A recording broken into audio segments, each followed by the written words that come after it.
My mother looked me in the eye across the kitchen table and told me I was the worst decision she ever made. She said those exact words. Not that I had made a bad decision, that I was one. She told me to pack my things and get out of her house before my fiancé's family found out what kind of girl I really was. She gave me until morning. That was 8 years ago. Last spring, I was sitting in my home office in Scottsdale, Arizona, going over contracts for a development project, when my property manager called from the front gate. There was a couple outside, an older woman and a man she was leaning on like he was the only thing keeping her upright. They said they were my parents. They said they needed to talk. I told him to let them wait. My name is Remy Callahan. I was 23 years old when my mother decided I was an embarrassment too expensive to keep. And I want to tell you how I went from sleeping in my car in a Walmart parking lot in Tempe to owning the kind of house that made her go pale when she saw it. Growing up outside of Memphis, Tennessee, I was never what my mother had in mind. Her name was Ida, and she had very specific ideas about what a woman should be. Quiet, agreeable, pretty in an unthreatening way, and most importantly, useful for the right social connections. My father had left when I was 9, and from that point forward, everything Ida did was about image, about keeping up appearances in our small suburb where everyone knew everyone and gossip traveled faster than the school bus. I was the daughter who didn't cooperate with that plan. I was loud. I had opinions. I laughed too hard at my own jokes. I wore the wrong shoes to church. I asked too many questions at the dinner table and not enough of the right kind. My mother had a word she used for girls like me: difficult. And she said it the way other people say broken. What she never told anyone was that she had quietly borrowed money from her sister for years to keep up the house, the car, the image. What nobody at her church knew was that our kitchen faucet dripped because she couldn't afford to fix it, and that we ate the same 5 meals on rotation because the grocery budget was tight and pride was expensive. I got a partial scholarship to the University of Memphis and a part-time job at a coffee shop to cover the rest. I studied marketing. I was good at it, not because anyone told me I was, but because I stayed up until midnight reading everything I could get my hands on about consumer psychology and brand building. I figured out pretty early that people don't buy things. They buy the feeling things give them. I don't know why that came naturally to me. Maybe because I'd spent my whole childhood watching my mother sell a version of herself that didn't exist. I met him in my junior year. His name was Corbin, and he was exactly the kind of man my mother would have chosen for me if she'd been given the option. His family owned a regional chain of auto dealerships. He wore pressed button-downs to casual dinners. He opened doors and pulled out chairs and said all the right things to the right people in the right order. My mother loved him immediately, the way she loved anything that made her look better by association. I told myself I loved him too, and maybe part of me did. The part of me that was tired of struggling and wanted to believe that stability and love could live in the same place at the same time. He talked about the future the way people talk about weather. Inevitable. Already decided. We'd be married by 25. Live near his parents in Germantown. I'd help with marketing for the dealerships, keep it in the family. I said yes when he proposed, mostly because I didn't yet know how to say no to a future that looked good from the outside. The problem wasn't Corbin. The problem was Corbin's mother, Sylvia, who had decided 3 months before the wedding that she didn't want her son marrying a girl whose own father had abandoned the family and whose mother lived paycheck to paycheck. She didn't say it like that, of course. She said it in the careful language of people who've learned to wound without leaving marks. She talked about family values. She talked about backgrounds. She talked about what kind of woman would be a good influence on her future grandchildren. Corbin didn't defend me. That was the moment I should have ended it. Instead, I went home and told my mother what had happened, hoping, I don't know what I was hoping, that she'd stand up for me, that she'd say something that sounded like, "I've got you." She didn't. She sat across from me at that kitchen table with her hands folded in her lap and told me Sylvia had called her already. She told me I should have been more careful, more refined, more something.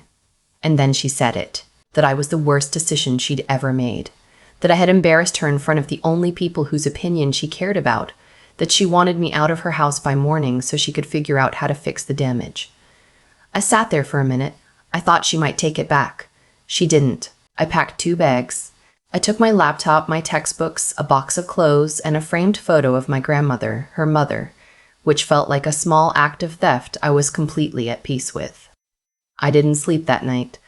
I just loaded my car and drove until it was light outside. I was 23 years old with $1,100 in my checking account, one semester left of college, and a mother who had just formally decided I wasn't worth the trouble. Here's what nobody tells you about being suddenly on your own with no safety net. You get very, very organized, very fast. Survival has a way of clarifying priorities. I called 3 friends. 2 didn't answer. The third, a girl from my marketing class named Quinn, let me sleep on her couch for 2 weeks without asking too many questions.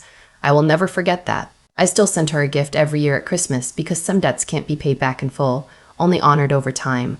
I finished my last semester driving 40 minutes each way to campus from a studio apartment in East Memphis that cost $625 a month and smelled like the previous tenant's cigarettes and regret. I worked double shifts at the coffee shop on weekends. I skipped buying groceries I actually wanted and learned that a person can eat a surprising number of meals built around eggs, canned chickpeas, and whatever vegetables were on sale. I graduated in May. My mother did not come. I sat in that auditorium in my rented gown and watched families take pictures, and I felt something that was either grief or anger, and I decided to let it be anger, because anger is more useful. Corbin texted me 2 weeks after graduation. He said he missed me. He said things had gotten complicated. He said maybe we could talk. I stared at that message for a long time. Then I deleted it and blocked his number, which was the first genuinely good decision I made that year. I applied for 42 jobs in 60 days. I got 3 interviews. I was offered 1 position, entry-level coordinator at a small real estate marketing firm in Nashville, Tennessee. The pay was $36,000 a year, which felt like a fortune, and wasn't. I said yes before they finished the sentence. I packed my car for the second time in 6 months and drove to Nashville knowing exactly 1 person there, a college acquaintance who was also starting over in a different way. I found a room in a shared house with 3 other young women, $550 a month, and I put every dollar I wasn't spending on rent and food into a savings account I refused to touch no matter what. The firm was small, 7 people, including a woman named Harriet who had been running it for 20 years and had 0 patience for people who treated marketing as decoration. Harriet believed that good marketing was problem-solving, that you were only as effective as your ability to understand what somebody actually needed, not what they said they wanted. She was difficult and demanding, and occasionally brilliant, and she saw something in me within the first 3 months that I hadn't fully seen in myself yet. She gave me more responsibility before I felt ready for it. She pushed me into client meetings when I would have preferred to prepare for another 6 months. She sat across from me once after a pitch that went sideways and said, "You're thinking about how you looked in there. Stop. Think about what they needed that you didn't give them."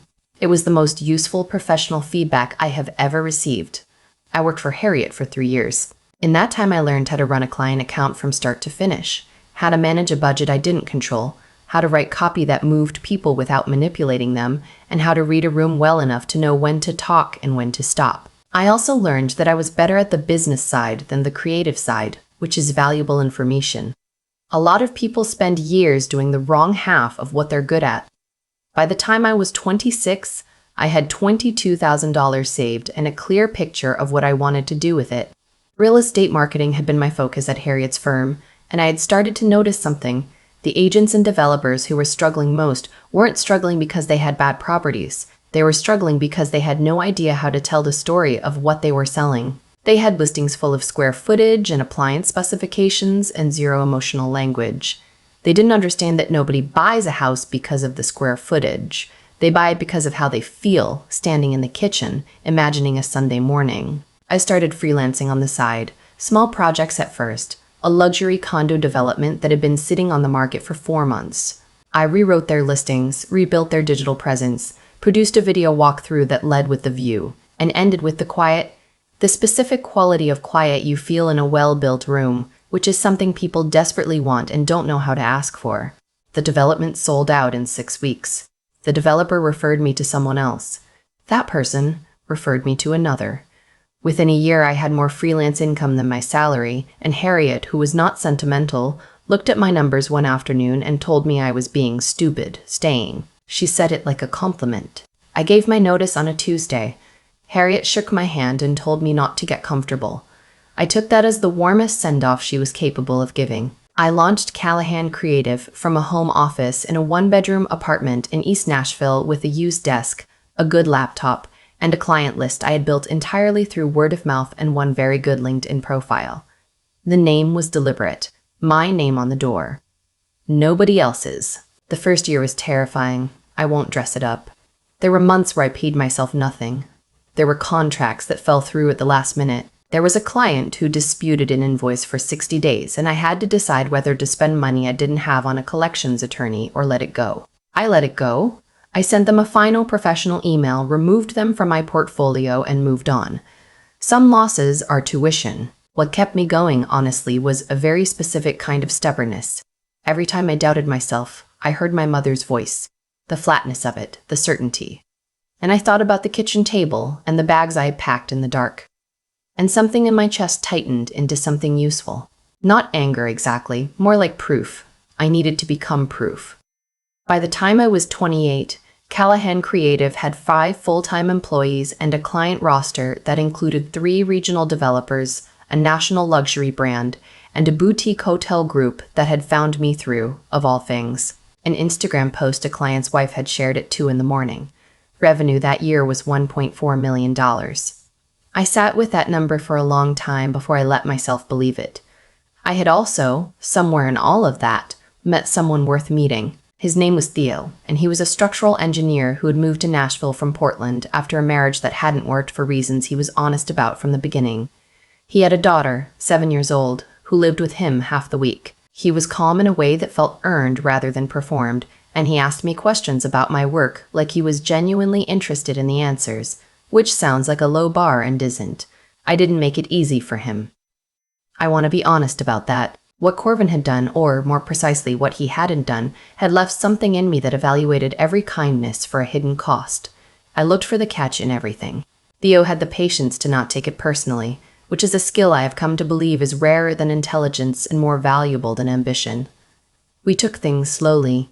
That was my pace, and he matched it without making me feel like I owed him for doing so.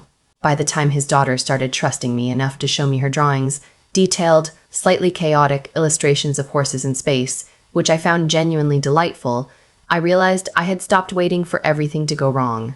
I don't use the word lucky for things I worked for, but I will say that finding someone whose definition of strength doesn't require you to be smaller is something I did not take for granted. Meanwhile, I had started hearing things about my mother through my grandmother's side of the family. Not because I was looking. I had stopped looking. But information finds you sometimes whether you want it or not. A cousin mentioned, casually, that Ida had had to sell the house in Memphis, that she was renting an apartment now, that the man she'd been seeing for 2 years had moved out, that she had borrowed money from my aunt again more than before, and that my aunt was running out of patience. I felt nothing when I heard these things. That surprised me once. It doesn't anymore. When someone exits your life completely enough, they stop being a person to you and become more like a story you used to know. I had spent so long building something that had nothing to do with her that she had become, gradually, irrelevant. That's not a revenge. That's just what happens when you stop letting the wound run your life. I moved to Scottsdale 2 years ago. Theo's firm had a project there, and I had clients on the West Coast I had been managing remotely. We looked at the market together, made the decision together, which still feels like something remarkable to say. We bought a house, 4 bedrooms, a yard with a pool, a guest suite that Theo's daughter has claimed as her own private kingdom, decorated entirely in horse-themed everything. I paid my half from my own account. The house is not modest. I'm not going to pretend it is. 6 weeks after we moved in, my property manager called from the front gate on a Wednesday afternoon. An older couple. A woman and the man. They said they were my parents. My father, I hadn't seen in 14 years and didn't expect. My mother, I hadn't spoken to in 8. I stood at my kitchen window for a moment, looking out at the pool, at the lemon tree in the corner of the yard that had been there when we bought the place, at the life I had built with my own hands and somebody else's honest love. And I told my property manager to let them wait while I finished what I was doing. I made them wait 35 minutes. I won't pretend that was entirely about composure. When I walked out to the gate, my mother looked smaller than I remembered. That sounds like something people say and don't mean, but I mean it literally. She had lost weight, and she was standing slightly behind my father, which was a thing I had never seen her do when I was growing up. My father. I almost didn't recognize. He had aged poorly, which is what happens when the thing you built your identity around slowly stops holding together. He spoke first. He talked about how long it had been. He talked about family. He used words like misunderstanding and moving forward, and we've missed you. And I stood there and let him finish, because I had learned a long time ago that interrupting people who are performing rarely serves you. It's better to let the performance end on its own. Then my mother spoke. Her voice was different, quieter, less certain of its authority. She said she'd been thinking about me. She said she was sorry for the way things had gone. She said she'd made mistakes. I waited, because sorry is a word people use for a lot of different reasons, and I've learned to let the air settle around it before I decide what it means. Then my father said they had hit a rough patch, that he was between jobs, that my mother's situation was difficult and they weren't sure what their options were. He didn't ask directly. He said it the way people ask for things when they're too proud to say the actual words, which is by describing their problems in vivid detail and then going quiet. And there it was. I had imagined this moment more times than I can count. In some versions I cried. In some I said things I had been storing for years. In one version, the one I'm slightly embarrassed about, I had a whole speech. In the version that actually happened, I just felt tired, not defeated. Just the specific tiredness of someone who has been carrying something heavy for a long time and has finally set it down and realizes they don't need to pick it back up. I looked at my mother. I thought about the kitchen table. I thought about the bags packed in the dark and the Walmart parking lot and the cigarette smell and Quinn's couch and 42 job applications and eggs and canned chickpeas and every invoice and every doubting voice that sounded exactly like hers. I told her I was glad she was sorry. I meant that. I wasn't being cruel. But I also told her that sorry, at this point, was the beginning of a conversation I wasn't sure I wanted to have, not a door I was obligated to open. I told my father I didn't owe him anything, not because I wanted to hurt him, but because it was simply true. He had left when I was 9. He had not been there for the years that mattered. He didn't get credit now for showing up at a gate he had no part in building. My mother asked if she could see my home. She asked it quietly, like she was aware it was a lot to ask. I thought about that for a moment. I thought about Theo's daughter inside doing homework at the kitchen table, completely unbothered by the world and the way that children are when they feel safe. I thought about what it would mean to bring my mother into the space I had spent 8 years earning, what it would require of me, what it would cost. I told her not today. I told them both that I wished them well. I meant that too. Wishing someone well and letting them into your life are two different things, and I've stopped feeling guilty about knowing the difference. My father's face did something complicated. He tried once more, mentioned family, mentioned the past, mentioned things I used to care about. It landed the way a key lands when you try it in a lock it no longer fits. They left. I stood at the gate until their car turned the corner, and then I went inside and washed my hands at the kitchen sink, which is something I always do when I need to reset. And I looked out the window at the lemon tree, and I thought, I did it. Not the money, not the company, not the house. I meant that I had survived the thing they said would break me, and I had done it without becoming the version of myself that staying angry would have required. Theo was in the kitchen when I came back in.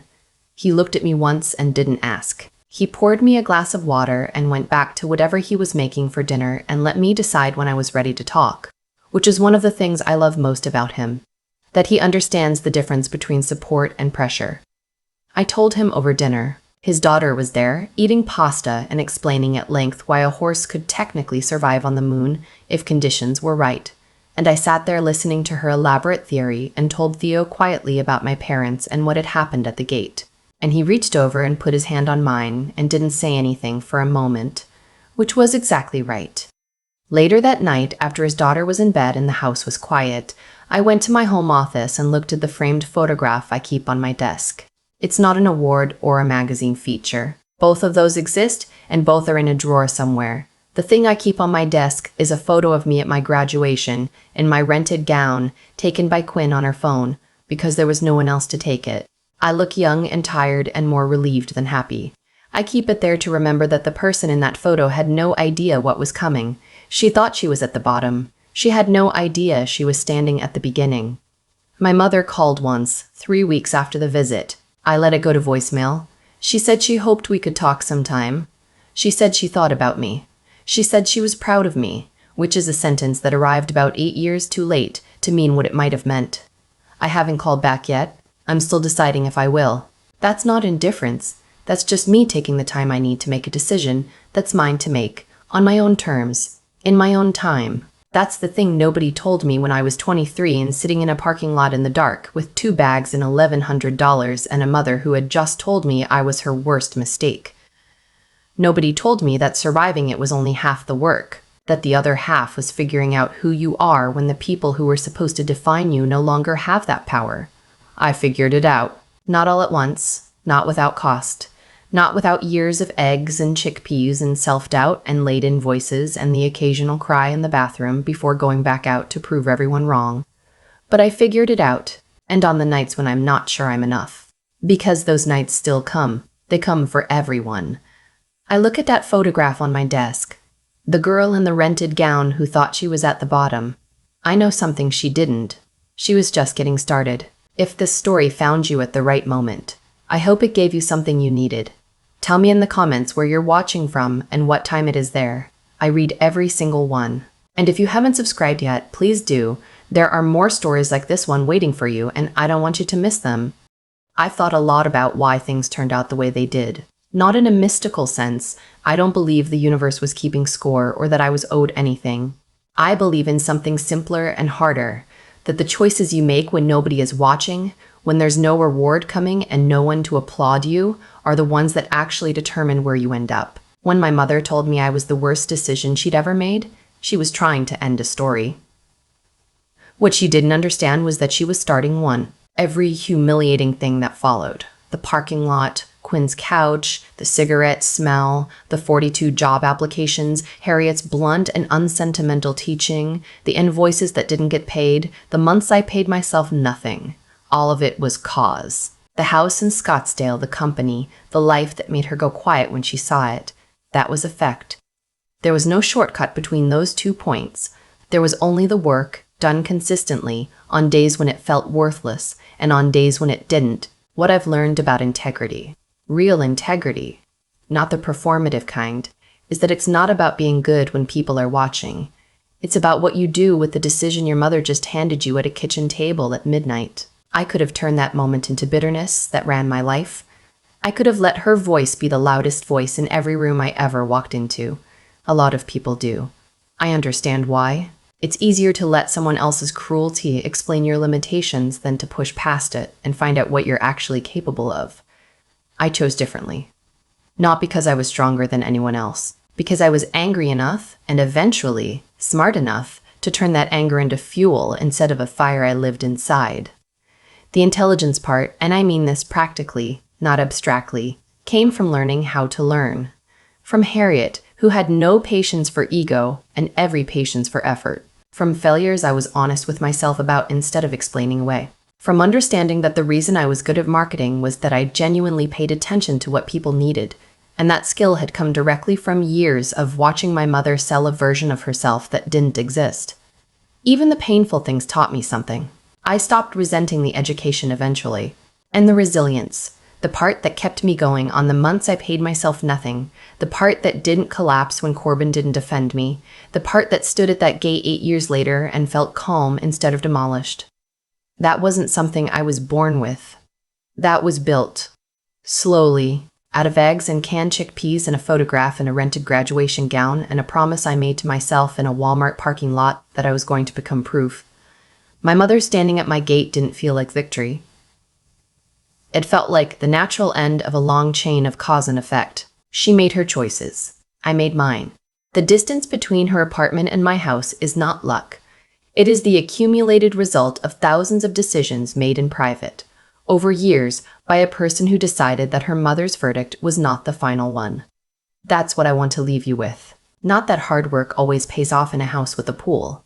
It doesn't always look like that. But that the person who decides your worth is you, not your mother. Not the man who didn't defend you. Not the room that didn't applaud you. You. And the moment you genuinely believe that, not as a motivational phrase, but as a lived truth you've tested and proven, everything changes. Remy Callahan is not a story about revenge. She's a story about what happens when you stop waiting for someone else to decide you're enough.